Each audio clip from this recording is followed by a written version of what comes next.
I ain't never got my cheeks munched on, and I don't ever see that happening. My last nigga was a bitch nigga. I need a nigga with about 6 figures. Yes, that one who know what to do. Hey y'all, it's Tati, and I'm back with another video. This is the second video of the week, so if you didn't see the one from earlier this week, make sure y'all tune in. Excuse my hair, I just brushed my curls out. Didn't really feel like flat ironing it, so yeah.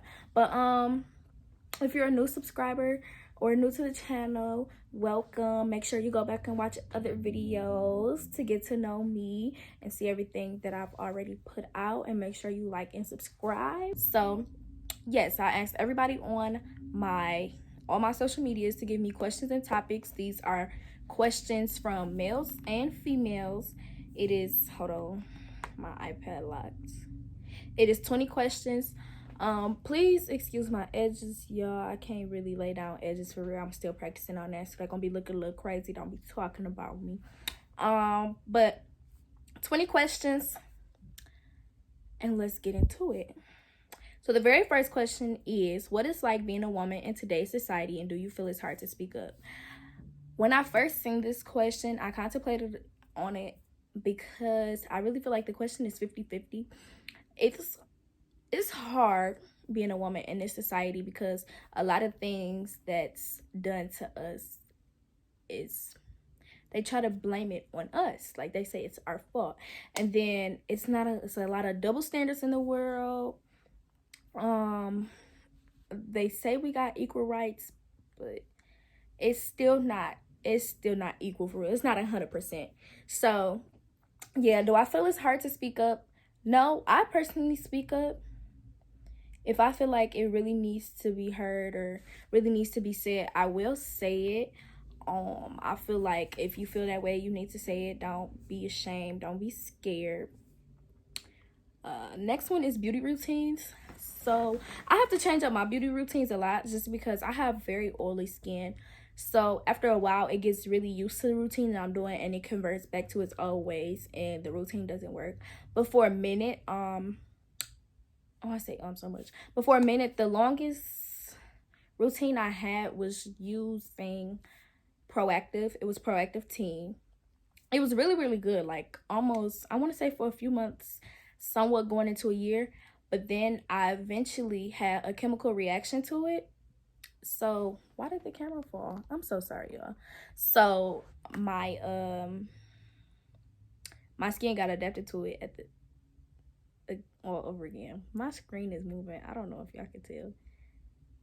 But anyways, like I said, the most long-lasting routine I had for my skin was Proactive, which is Proactive Teen. Now the same thing that works for one person don't always work for everybody, so make sure y'all really do y'all research and look into it. For instance, I just ordered Terry Lou Naturals. It's a black owned company for skincare and I want to say hair products. We went to the same high school, so of course a lot of people that I know was supporting her. But you know, sometimes you gotta do your research and make sure they're not just supporting her, you know, just because of mutual love and their friends and everything. So I looked at reviews that they gave and reviews that other people gave, and then I also contacted her to see which product was best for what I told her that I was looking for to improve, and she told me what the products was made with, what I can add to the products, what I can and can't do with certain products, and the top 2 that she suggested for me. So that was really cool. I'll probably do like a review once I start using it for real. I haven't had it yet, so I'll get back to that and I'll let you guys know, but I'll also put her name in the video. The next question is, how do you practice self-care?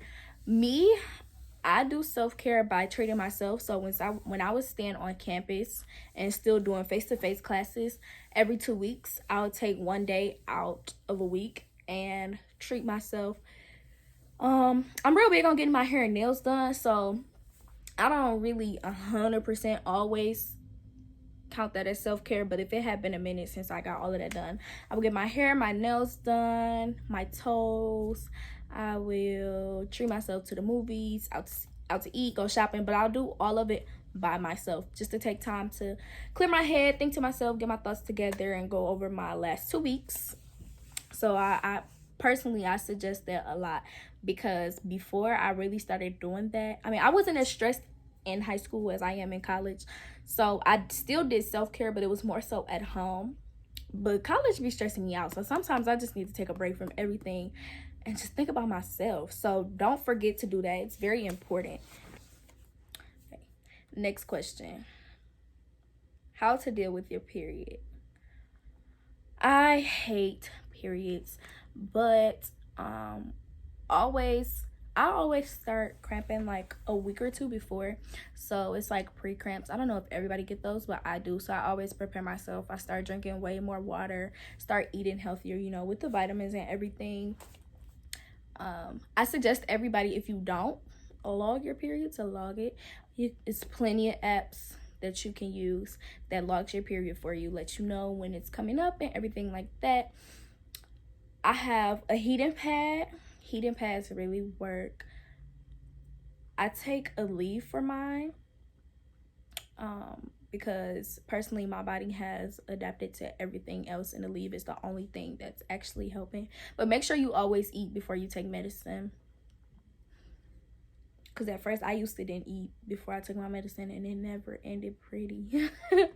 So yeah, get whatever you feel is best that makes you more comfortable when it comes to like pads or tampons. The first day is usually always the worst day for me, so I just take my medicine and sleep the whole day. Like I eat the one time before I take my medicine, and then I just go to sleep with my heating pad wrapped around me. I just sleep literally all day. I wake up at like 1 a.m. and I'll be perfectly fine, like nothing happened.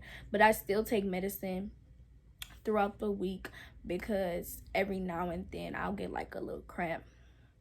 I don't want those out of nowhere, especially if I'm having a good time. So I keep medicine on me. Make sure you always have something just in case. You never know. Your cycles change. They switch up. So you got to always be prepared. Body shaming is the next topic. I don't like body shaming.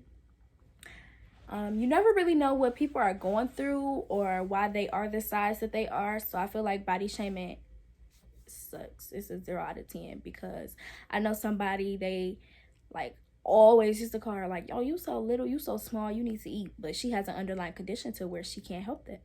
So like, it's just whack to sit up and just body shame somebody. I don't like it.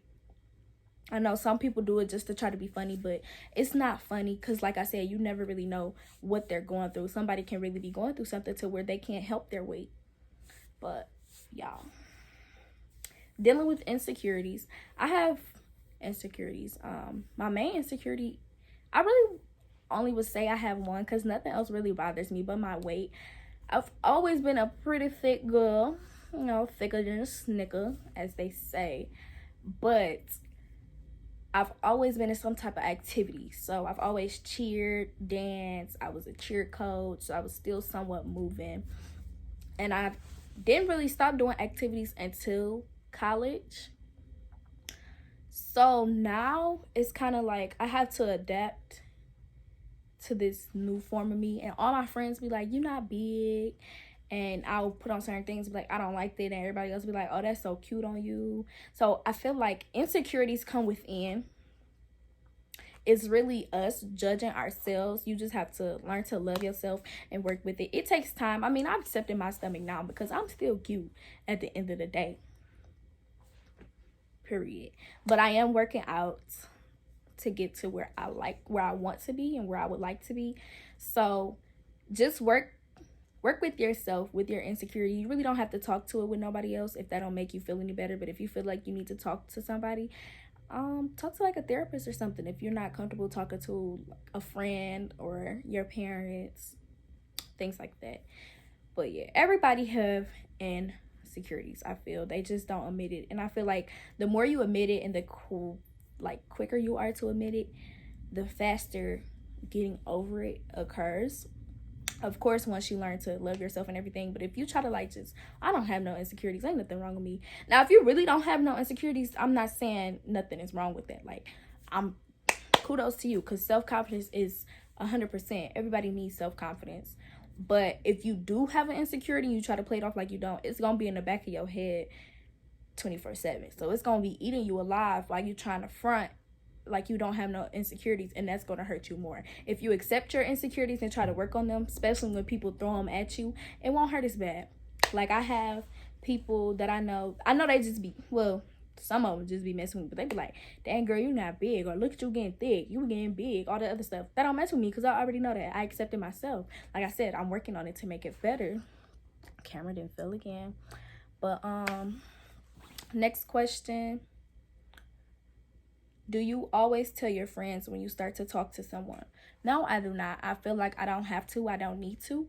That would be a waste of time because everybody is not worth your time. So that's like going to get a new number or talking to somebody else and tell your friend every time, oh, I just met this boy, we've been texting. It's no point. Like, what is there to tell? Why do you have to tell them? I feel like once y'all get serious and go on a few dates, then yeah, you can tell them. But before then, no, you don't have to tell somebody or your friend every time you talk to someone new or get their number.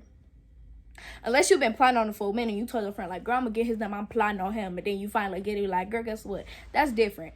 But every time you get somebody's number, no.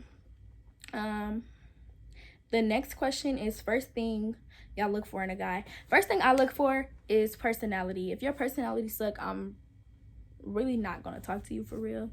Like, if you can't take jokes, if you can't just sit up and be goofy, because I'm a goofy person, but if you just can't sit up and be goofy, then it's not going to work out. So it's no point in really continuing whatever we're doing. I don't know if that's everybody first, but that's definitely mine. Then that's when I go into, like, okay, is he a go-getter? Like, is he hardworking? Education, all the other stuff. Messing with more than one person, it's like I look at it as like a time limit. When you first start talking to that person, a month in or two, you don't have to cut everybody off because you don't even know if it's gonna work. So that would be stupid to cut everybody off for this one person and then y'all end up not working. That's wouldn't recommend it. That's not the way to go because you don't even know this person yet. So I don't see the problem with it until it's like y'all like serious and dating for real. Then it's a problem if you just messing or dating with more than one person. That's not it. At that point, it's cheating. But if y'all not in a relationship or if y'all haven't been talking for like a year or so, then I don't see the problem with it. It says, do you feel you should follow the person you mess with on all their social media? No. And let me tell you why. When you first start off talking to somebody, if you only follow them on one social media, leave it at that until y'all in a committed relationship.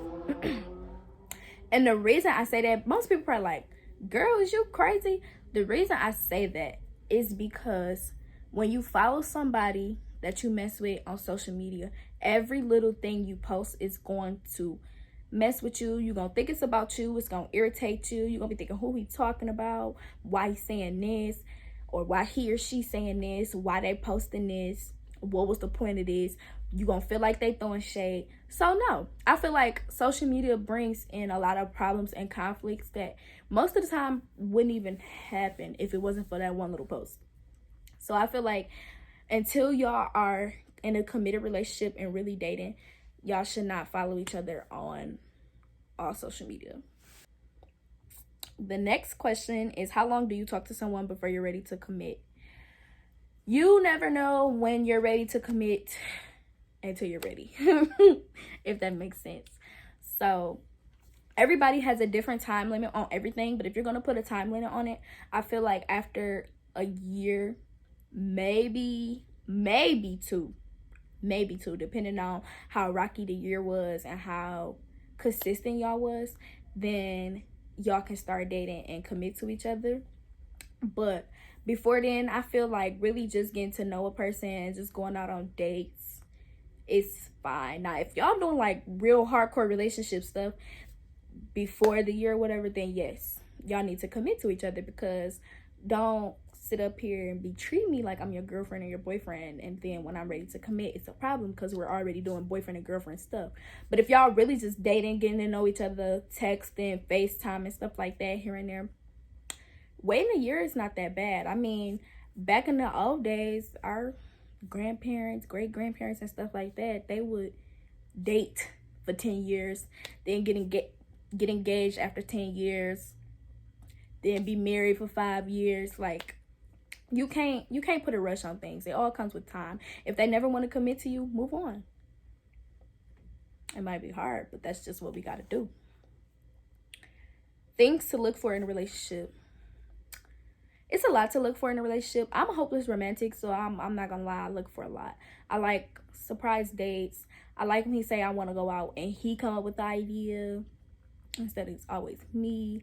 I like surprise gifts. It don't have to be expensive. It can literally be like some candy or some flowers, some fruit. I love fruit, or some fruit, stuff like that. Like, of course, the regular, the commitment, the trust, the fun, the goofy. You gotta be goofy, because like I said, I'm a goofy person. So if you're not goofy, I'm gonna be bored. I don't like that.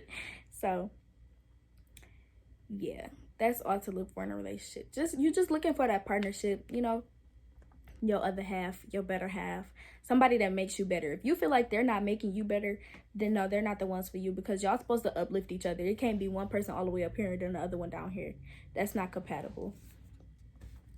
The next question is, do you prefer light skins or dark skins? I'm not gonna say I prefer, because I would date a light skin and I would date a brown skin or dark skin. But my past history, they've all been, well, all but one, but they mostly been brown skin, caramel. Female intuition. Female intuition is real, y'all. Make sure y'all follow y'all female intuition. If your mind is telling you one thing, listen to your mind, because our female intuition don't never lie to us. It's been plenty of times I done went against it and I end up being right. And I'll be sitting there at the end like, dang, I should have listened to myself, but I didn't want to. You're not going to want to, because, of course, if your female intuition kicking in, it ain't always the best. It's not the right answer. It's not what you want to know or what you want to hear. But more than likely, it's coming to you for a reason. So just prepare yourself for whatever and listen to your female intuition. Red flags. Please pay attention to red flags, because they show us. They definitely show us. They're very serious. If you feel like you can't deal with something, you tell them and then they still don't change, let it go. Because they're not open for change. They're not trying to make themselves better for you. Everybody has to be open for change in a relationship. It can't just be one person doing all the change, and that's not how a relationship works. Yeah, red flags, they show them. They might not show in the very beginning, but they show themselves. They come out eventually. I'm so mad. I'm so sorry. This camera and this video looks so retarded. The next question is, how much is too much when you should let a man go? If you ever asking yourself, do I still want to do this? Should I still be here? That's when it's time to let go. Honestly, if you really got to sit up and ask yourself that, because you shouldn't be asking yourself that with somebody you're happy with. Obviously, you're not happy. But I got this from Tyler Perry. Why did you get married? Y'all probably about to laugh at me, but it's serious. It really helps. Make a pros and a cons list when it gets to that point where if you don't know, and if the cons is outweighing the pros, then let it go. I always tell people, if the bad is overweighing the good, it's time to let it go. It's no point in sticking in there. If you find yourself more sad, upset, and angry than happy, it's time to go. It's gonna hurt, but at the end, you're gonna look at it as a blessing. You won't, you know, love is really blind. I'm gonna be honest. I'm not just saying that because it's on Netflix, but when you really like a person, you tend to hide certain things that they do, or you're blind to it because you're so open to forgiving them because you want it to work out so bad. But once you stop messing with a person, you see everything that people was trying to tell you that you didn't see. You eventually see it. You sit down and you think about a situation like, wow, he or she really did that. So if you, like I said, if you really got to ask yourself, do I still want to be in this? God, is he the one for me? He's not the one. I always tell myself, you gonna know once you find the one. You're not gonna have to ask, like, is this the one? Maybe that's just me. Like I said, I'm a hopeless romantic. But definitely do the pros and the cons list. The next question is, does foreplay matter? I believe foreplay matters 100%. A lot of people don't like foreplay, but I think it makes it more exciting, gets you more intense. Like, it gets you there for sure. Gets you pumped. It's like the pregame. So yes, foreplay matters. And it makes the girl more comfortable. And it's easier and more comfortable for her if you start off with foreplay than just sliding right into it. The next question is getting your booty ate. I ain't never got my cheeks munched on, and I don't ever see that happening. Cause I don't just see nobody. Stay away from my booty. But I have friends that have experienced it, and they personally say they like it. One of the best things they ever experienced. So what they be saying, to each is their own. I think that's what the saying is. But yeah, if you like it, you like it. If you love it, go ahead. If you don't do it. Next question, which is also the last question. What to do if a guy has a little penis or his sex is bad? Why y'all ask me that? Personally, if it's little, if he know what he doing and you like it, so be it. It's just little, but he know what he doing. He rocking your world still at the end of the day, so it don't matter. But if it's bad, it's a couple of things you can do. You can try again, because maybe he was just nervous, or sometimes you don't really be fully in it, so we're into it, so in your mind it was bad. But if you go back the second time, you might enjoy it. The next option, you can tell him or her, either way, what you like and how you like it. Sometimes when you talk somebody through it and explain what you like and what you don't like, it gets better. Now, if it don't get better after either one of those, then you gotta let them go. Sad to say. Because some people get better with overtime, some people don't. So, yeah.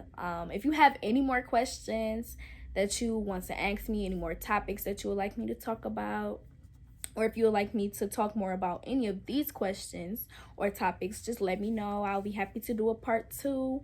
But that is all for today's video. I hope you guys enjoy it. Make sure you like, share, subscribe, and I'll see y'all next time.